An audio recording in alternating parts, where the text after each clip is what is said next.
I feel slightly disjointed.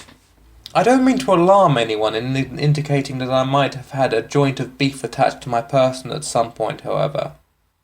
Rather that, it being the beginning of the quarterly, the overall essence, the direction of the next 12 months will take is yet to be specifically defined. Like many others at this juncture, I have a few outlines of what abstinences might be attempted and what objectives achieved.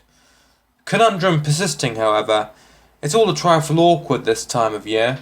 Most Christians do the celebratory turkey or goosey thing, and despite that was a few weeks ago now, it does leave us lads without Xmas jackets, with a slight distaste in our mouths. Perhaps because we too share in the tradition today when our mothers says we shouldn't. I shall bore you no longer with the vestigial meanderings of Christmas and move swiftly along to the jolly party caper that was New Year's. This year's do was corkingly shameful display of wanton and appalling behaviour at the office party, if I do say so myself.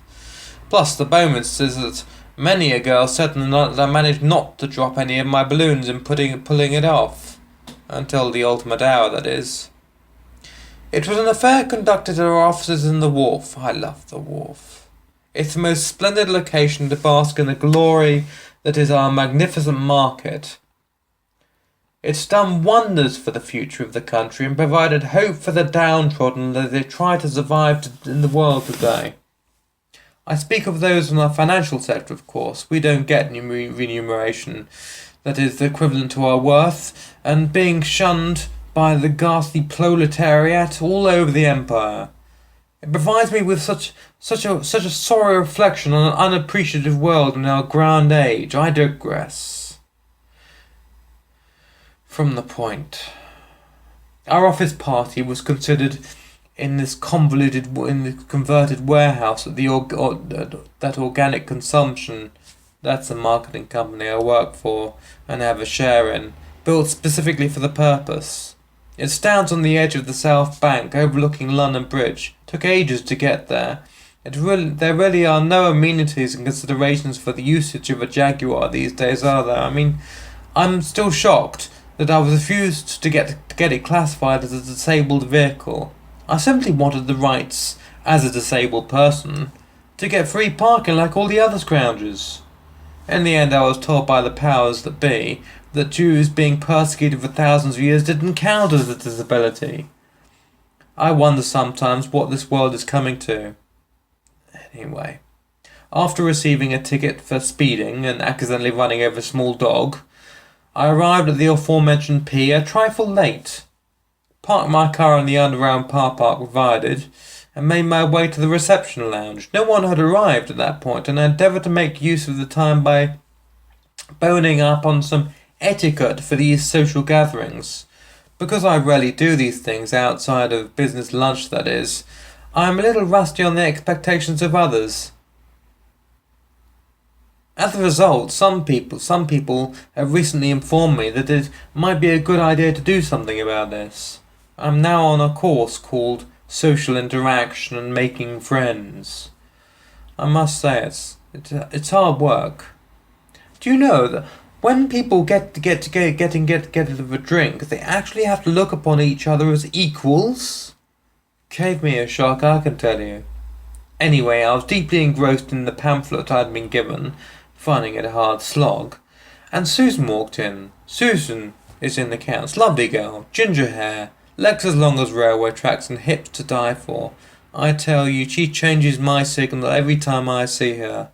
Bloody awful personality, though. Always insinuates I'm looking at her. Who the hell invited you, Roger?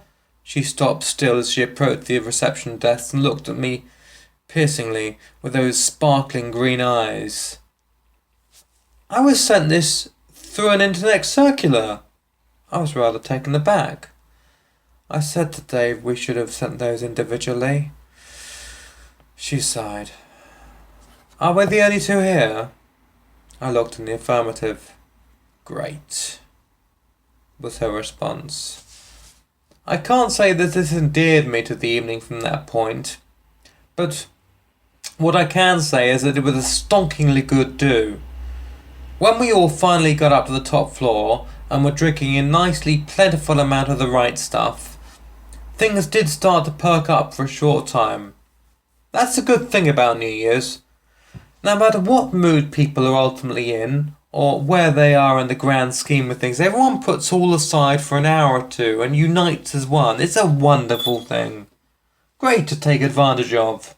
The decorations were astounding. There was a small fountain in the middle of the suite that we were in that rained champagne. It glistened in the lights of the disco, and that had been set up in one side of the room as well. I pondered over it for some time, wondering whether this could be utilised in some way to serve in a campaign I'm currently running for a French brewery. Probably not, though. The froggies have no sense of modern style, I mused. People don't like talking about work when enjoying themselves, do they? I discovered that when I was approached from Dave from admin during the middle of the evening. He was curious to know how I got an invite when I wasn't on the mailing list. I avoided admitting to him that it was found by my techie chappie on the server. It was then that I looked over to the dance floor where Frances was dancing. I swear that she was looking at me in a suggestive way. She wasn't. But by midnight she was, though, as I got a few drinks and a meeting for promotion. Needless to say that she was with me at the fall of the appointed hour, and consequently by the end of the evening I was revelling in the attentions of two of the office staff, one of which was Susan. Intoxication, too, is fantastic. Funny thing is, I can't get through to them now, and their phone keeps going to voicemail. I suppose I could get on with reading this pamphlet instead. The next chapter is titled How to Know You're Considered a Mistake. This looks like the sort of thing that doesn't apply to me though, so I'll skip it.